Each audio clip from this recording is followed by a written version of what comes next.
So I'm almost convinced that we have ballsed up our chance of Premier League success. We have dropped down to 8th place in the table. We are 6 points behind 6th place Leicester, who are in the final Europa League spot, although I think 7th will probably also become a Europa League spot. Today, however, is where we are putting all of our eggs into a Europa League shaped basket. It is FC Porto. It is not going to be easy, but I think we are good enough to be able to beat them, considering we have loaned some of our players to Porto's rival Benfica, specifically Magad Ali.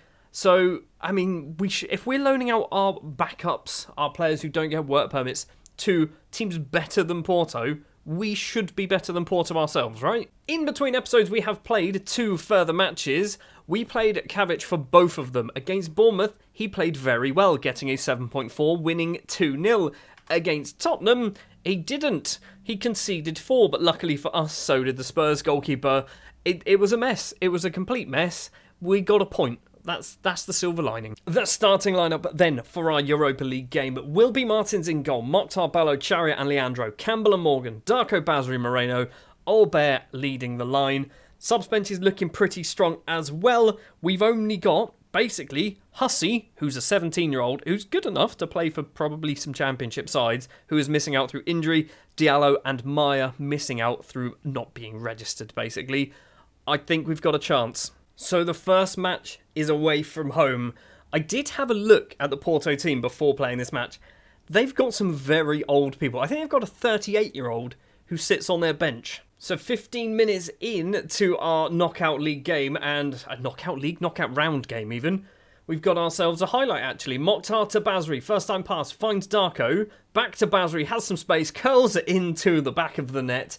It is 1-0, not quite as good as Albert's effort from last episode, which, by the way, did win Goal of the Month, because I'm not surprised. We have taken the lead against Porto, and this should show that we are actually a very good side, because I believe we're a good side. We are potentially good enough to win the Europa League. Although, looking at some of the teams left in the competition, Atletico Madrid, Arsenal, Borussia Dortmund, I think we struggle against those. Inter Milan probably would struggle there. Roma, Atalanta as well, I imagine, against all those Italian sides. But against Porto, so far we are doing our job. David Carmo back to Costa. Costa has it again, Carmo forward, trying to pass it out, but we are pinning them back in their own penalty area for the most part. Carmo again loses out. Christophe Aubert is there, and oh my word, Christophe should have placed it, not blasted it. If you place that, it will be 2-0. Lee hang in with a corner for Porto. It's cleared by Basri from his head. Mateus collects it. It's not Basri, it's Moreno, closes him down. Braquinho across. Now Lee has it once again. Plays it backwards to McCain. All the way backwards to Paulo Victor. Back again to the centre-back. McCain to Munita? I think he's from Thailand, isn't he, that guy? David, or David. It might be David, because he's from the continent, I assume. Leandro's given away a penalty. What are you doing? Stay on your feet, fella. That was just reckless. That's what that was. If this isn't a penalty, it's not a penalty. What happens? Do we get a free kick? I don't know. I guess I need to apologise now to Leandro. You should still stay on your feet, but you got away with that one. I'm just going to say that. That seems like a sensible thing from my assistant manager, Luis Boamorte, against his fellow countryman. 5 minutes into the second half, and Porto with the ball deep in their half again. We are putting on the pressure. If we can steal it, we've got so many red shirts just surrounding them. Moreno steals it. David's going to get a straight red card. He does. And Tony Martinez, who I believe is the 38-year-old. Just want to check. He is. He's also ridiculous. For a 38-year-old, he's very, very good. He's also still very quick for a 38-year-old. And he's not retiring in the summer. I mean, I don't need to do this, but okay, it doesn't even want to join me. We're going to knock you out of the competition, fella. You're going to think again next year. Right, we probably should do some changes. Moreno's on a 6-5, not playing very well. Ballo as well, not playing very well. We're going to take Moreno off for Bougre, who I'm determined to train him up to be a right winger. He's left-footed, playing on the left, which doesn't really fit the system, and we've only got Darko who can play on the right. Bougre is stuck behind Moreno, basically, in the pecking order, but he's good enough. We're also going to take off Ballo for Zawari, because Ballo is not playing very well at all. That could be a big risk, changing your centre-back, but they are down to 10 men. Leandro with the throw to Bougre. Back to Leandro. Crosses it in. It's gone over absolutely everybody. Was not a good cross, was it, mate? Darko to Campbell. Plays it backwards to Zawari, the substitute. Forward to Campbell again. He's gone forward. Bougre controls it well. Crosses it to Darko. First time shot from Darko on the volley. And that makes it 2-0 against Porto. And we've got to hold on to this when they come over to the south of England. We just need to not lose at this point. Free kick for Albert comes in towards Darko and he heads over the bar. We've got 10 minutes of normal time. Costa with a goal kick. Plays it to Carmo, across to Plada. Right hand side is Paulo Victor. Forward. Finds that man's name. He's moving. I can't quite read it properly. Intercepted by the substitute. And now here it is. Is it number 3? Darko goes out wide. Gets tackled. Mokhtar plays it back to Darko. And Darko is there to tuck the ball away underneath the goalkeeper. It is 3-0 away from home against Porto. This has just been a good performance. We're going to do one final change, and I think it's going to be Basri. Fitness related, basically. That's why we're going to do it. We're going to do Wooten on, swap you two round. Aubert can play in the middle. Wooten can go up top by himself. And we're still not quite over. Are we going to get a Keith Wooten goal? Across Aubert, now playing as the shadow striker. Should have made it 4. He should have put that one in. This surely has to be the final highlight now. We have penned Porto in their final third. In the final third for the most of the game. We've just been all over them, haven't we? Morgan back to Romain Charia. 1 minute or 2 minutes and 15 seconds to play. Bougre with the ball. Victor Leandro behind. Instead tries to get some space for himself and crosses it in. It's Darko at the back post. He's hit the post and it has been cleared off the line. We should have had more than 3. That's a good result. That is a very good result. I said it before the match. I said I think we're good enough to beat Porto. That has 100% proved it. We're going to go forward now to the other side of the Southampton game, who we're playing in the league, and then we'll have the second leg against Porto just after that. Okay, we are not going to the other side of the Southampton game. We're going to find out who we're going to play when we beat Porto in the quarterfinals. So Inter or Copenhagen versus Atletico Madrid or Arsenal. That's big. That is one big team most likely getting knocked out. No offence, Copenhagen. Eibar or Brest, this is the one we want. Atalanta or Bayer. Okay, so you'd assume Atalanta will probably get through that tie, assuming they get past Bayer. This is not a bad one. It's not the one we've got, though, is it? We've got Dortmund or West Ham. We've got Dortmund or West Ham. And then if we get past Dortmund or West Ham, that's the one we want. That's not the one we've got. The team getting to the final from this has the easiest route, surely. I mean, Inter, Atletico Madrid or Arsenal. If we can get to the final of the Europa League, we deserve to win it. If we can get past a Dortmund or a West Ham, Inter, Atletico Madrid, Arsenal, we deserve to win this competition.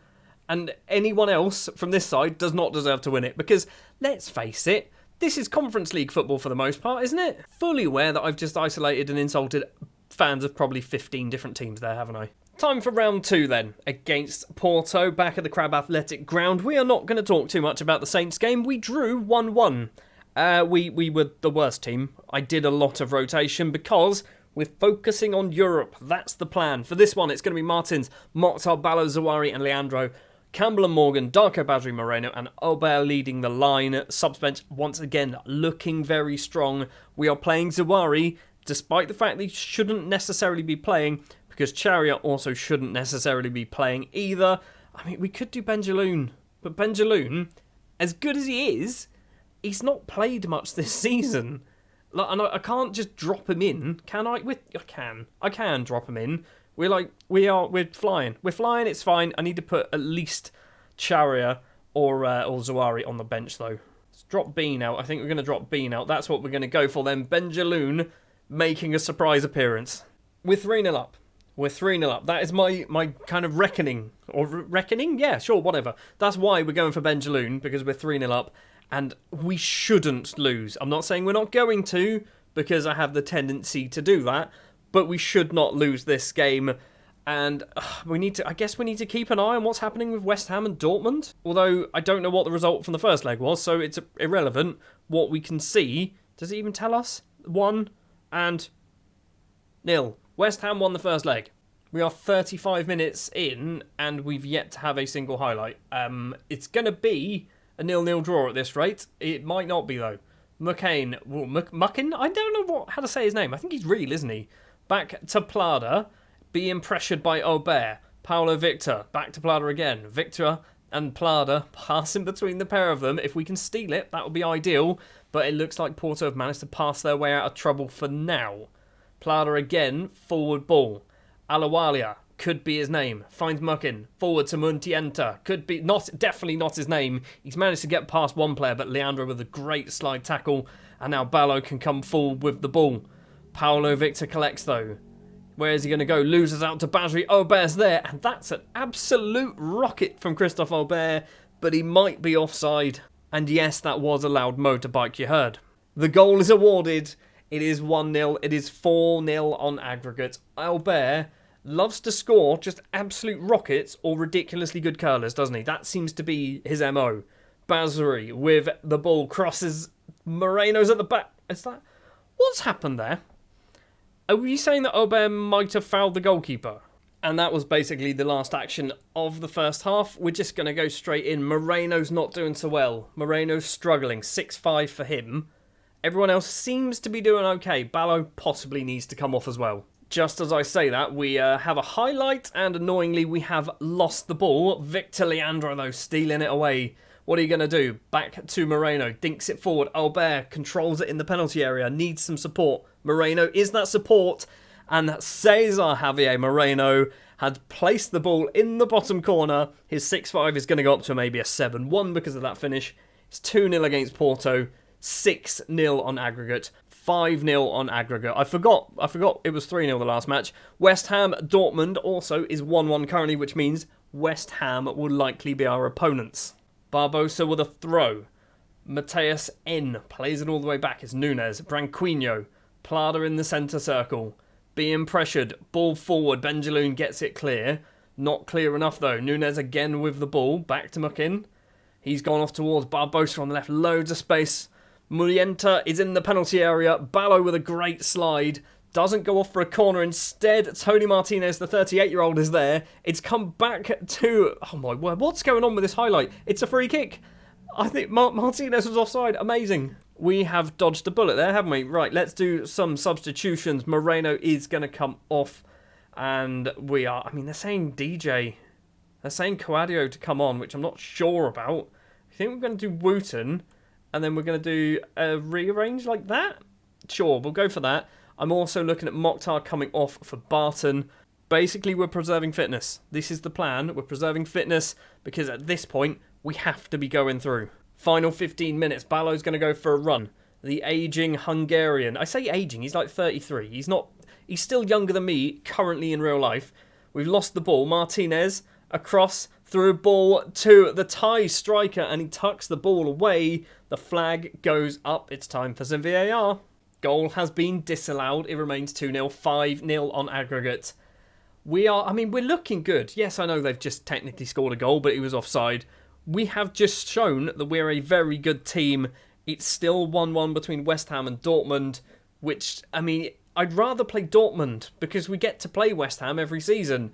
We've won here 2-0, 5-0 on aggregate. We are through to the quarterfinals. And confirmation there, you see West Ham beating Dortmund. Clermont Foot beating Fenerbahce is big. Arsenal beating Atletico Madrid. Roma beating Jablanek, could be how it's pronounced, Inter going through. Brest and Atalanta also going through. So there you see the quarter-final ties. We will face the winner of Inter Milan and Arsenal. I kind of want Inter to win that because I don't want to play Arsenal. Next episode then will be a double against West Ham, which is not too far away. Oh, it's going to be a triple against West Ham apparently. Cool. I think what we might do is we're going to play Everton in this episode, but I will come back the other side of the game, just so you can kind of see what's gone on. So we had 4 games in this episode. That's not bad. I bet you're glad you stuck around for that. It was a 0-0 draw. It was very boring. We have moved up to 7th place in the table, 6 points behind Leicester, who are currently 6th. There is a couple of things that I need to mention, however. Transfer news, and this one, it's annoying because he's not going to join until 2038. Claudio Rey is a Uruguayan central midfielder from Nacional, who apparently has a broken ankle. He is joining us. I don't even know how much for. Can we find out? Can we actually find out? I don't think it tells me. He's signing for us. £1.4 million. Not a huge amount of money. I think he's good. I just think he's good. I think there's something there. Looking at those mental stats, I think he's going to be superb. But there's also another player who has returned to the club. I don't know why I've brought him back to the club, but Zach Orr is here. Zach Orr is a player who we signed in the second season. I think he got released by Arsenal, and he was superb for us in the Vanarama South and then the Vanarama National. 9 goals, 8 goals, and then 4 goals, and then eventually we outgrew him. I've brought him back for one reason, and that is I want him to be a coach. He also wants to be a coach, but he's only 32, so give it a few seasons. I feel like I need to just mention this right now. I live in Bournemouth. Right now, currently in the real world, there is the Bournemouth Air Festival going on. If you're in the UK, you might have heard of it. It means that very loud planes will occasionally fly over my head, as one did there. It was loud. I didn't even know what it was. I have no idea. I can't see the plane, but there was a very loud plane. Anyway, like I was trying to say about Zach Orr, is he wants to be a coach. I tried to get him doing a coaching course.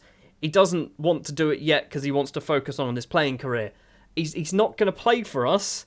I brought him in because he was on a free transfer, and I wanted to get him to do his coaching courses and basically get us to pay for it. Anyway, it's a thing. It's a thing. We've got Zach Orr. He's in the under-18s at 32 years old. He's never going to play for them because he's too old for that. That is going to do it for this episode. We're approaching the end of the season, but we are mainly focusing on the Europa League. So next episode will be West Ham, and we might do that West Ham game as well. We've also got an international break now, so hopefully we're going to get some fitness back into our players. Thank you very much for watching this episode. If you did enjoy, do please remember to leave a like, subscribe to the channel if you are new, and I'll be back with the Europa League quarter-final in the next one. Thanks for watching.